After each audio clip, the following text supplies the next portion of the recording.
Yep, it's Maridanee and I am back again and we're going to chat about another place I've been and some crazy shit that has happened to me.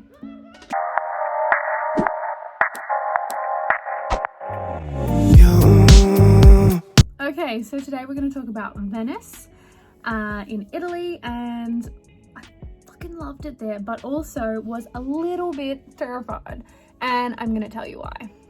Okay, so my Venice story is a tiny bit crazy. So we got off the plane at around 10:30 p.m. in Venice. We're tired after our day in Amsterdam, traveling around, and we just want to go to bed, like I'm wrecked, right? And dumb me hadn't planned ahead. Like I said in my Europe travel video, I didn't plan ahead properly. I didn't work out how I was going to get from A to B, and by A I'm in the airport and B I'm in my bed. I didn't even work out where the hostel was. Like, I didn't even think that far ahead. I was fucking stupid. I don't know why. I did it for the rest of the trip, just not this bit. But anyway, so I get off my plane. They refused to stamp my passport. They said that there's no thing to stamp my passport. I couldn't get one, and that maybe I could go to the embassy and they might do it for me. And I was like, okay, so I've just moved countries. Well, not moved, but I've just gone from country to country and no passport stamp, which I was pissed about because I wanted the stamps. But anyway, whatever, doesn't matter. We end up getting a taxi and he tells us it's going to be whatever price. And we obviously don't know if that's a good price or a bad price because not very good at the money conversion rate. Don't really know how far we're going because I didn't fucking look anything up like a dickhead. But we just say yes and jump in because it's like the middle of the night and it's dark and like how else are we going to get there? Oh wait, there's a train, but we didn't know that at the time. So like, bear with me. He tells us, of course, that it's more than he originally said because that's what people do. And he stops at this shady as fuck ATM thing. Like I had to go down an alleyway to go to the ATM. That was also a little bit terrifying.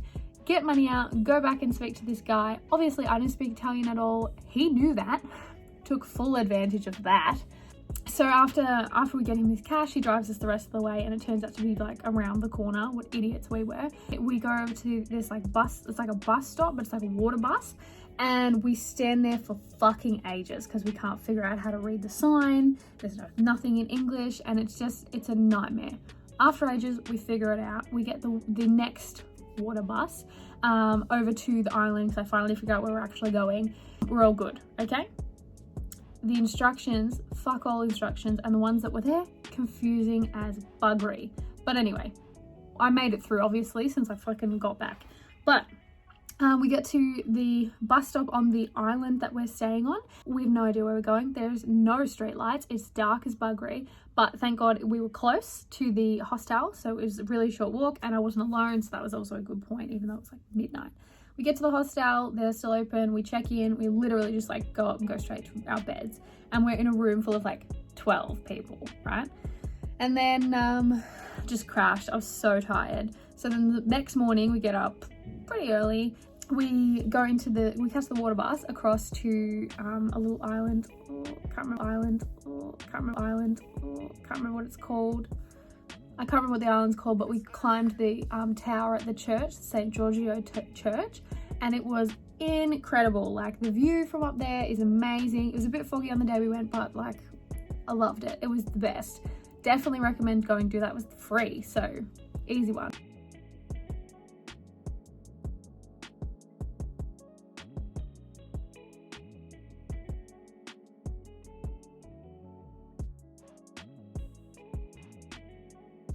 And then we caught the water bus across to the main island, went to St. Marco Square, which was flooded while we were there, and we had to walk across essentially beer pong tables. So that was pretty fun. Then we climbed the Campanile, which you just like jump in an elevator and up you go.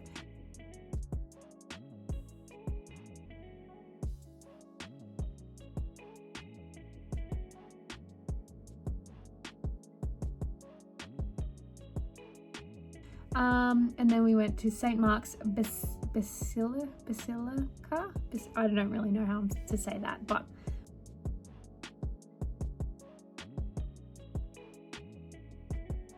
we went there and then we explored this museum, the Di Piazza San Marco.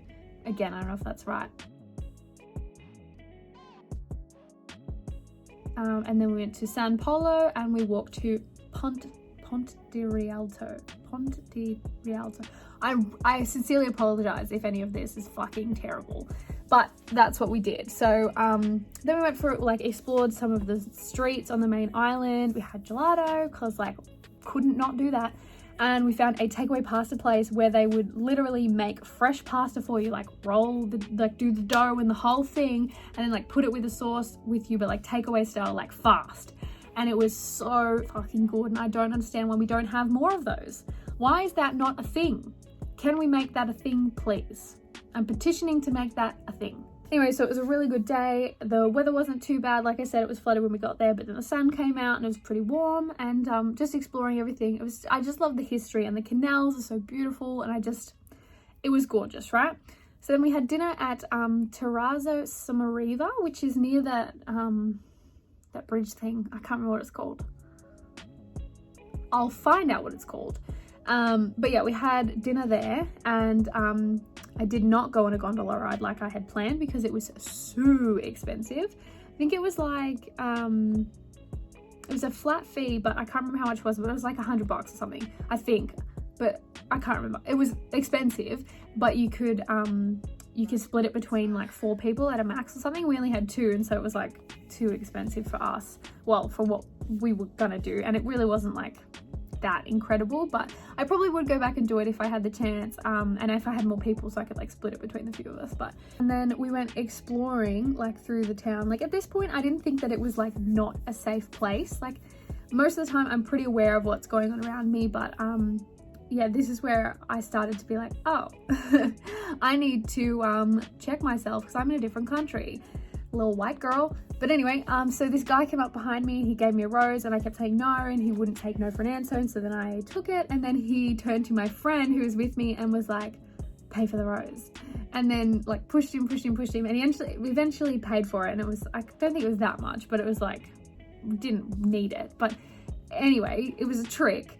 And then we were walking along one of the sides of the canals, just looking at stuff, and we found some like buildings that were lit up, and that was really cool.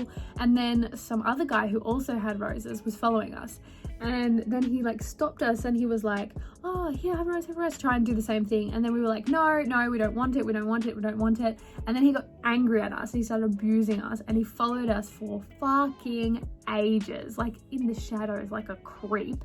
And then we saw this other couple on a bridge, and we just went up to them and we were like, hi, you know, like chatting. And then I gave that girl the rose, and she was also like, oh, I don't want it, no thank you, like I don't want it. And I was like, no seriously, like it's just, I'm just giving it away, like I don't need it. This guy gave it to me, and then she took it, and I don't know what they did with it, but like I'm gonna stick around to find out. But anyways, so that was the night we walked up to where the train station was, or where we thought the train station was, just so that we knew where we were going, like trying to be fucking smart, because we had to get up at the crack of dawn to go catch the train in the morning.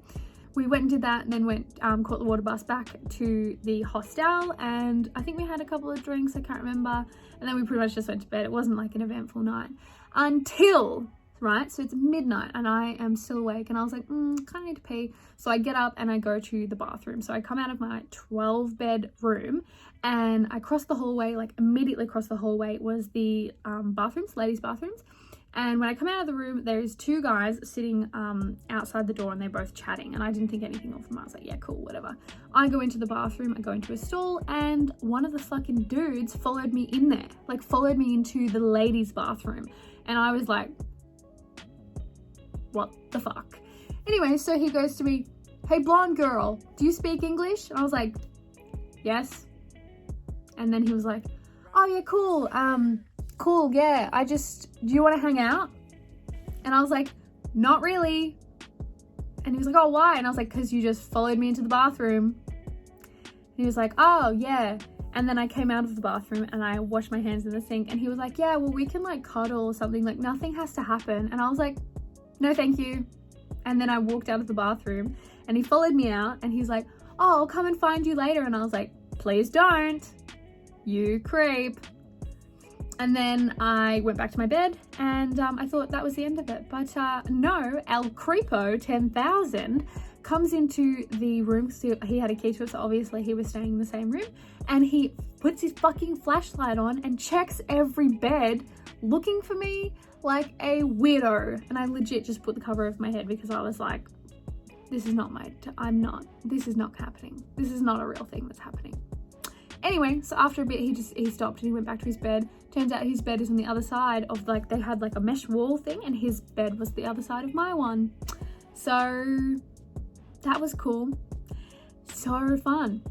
Anyway, that morning or the next morning, we got up at like 4 a.m. and we left, and there was someone on reception, and I told the person on reception, and they did not give a flying fuck what I was saying. I didn't care about who the guy was, what room he was staying in, his name, they were like, oh yeah, cool, thanks for letting us know, cool. Definitely did zero about that, but I don't know what I was expecting them to do, but anyway. We catch our water bus, we get up to the train station, and lo and behold, the instructions at the train station, fuck all. There's they don't make any sense, and nobody will help you. Like, I legit went up to 3 people that worked there, and they were all like, go away, white girl. They were not about to help me. So that was great. Anyway, I figured it out by myself because I'm a boss ass bitch. And we get on the train and we head to Milan. So that is my Venice story, about how I got followed twice, once into the bathroom and once in the middle of the night in the street. I did fucking love Venice. It is so, so beautiful, and I would definitely go back, but I would be smarter and maybe not stay in a hostel. I don't know, maybe stay in a smaller one or something. Anyway, if you enjoy these videos and you have an experience in Venice or a different country, then leave a comment below and let me know, because I would love to hear about that. And if you're enjoying these, please like and subscribe to my channel, and don't forget to ring the bell notification so you don't miss anything. All right, thanks guys, bye.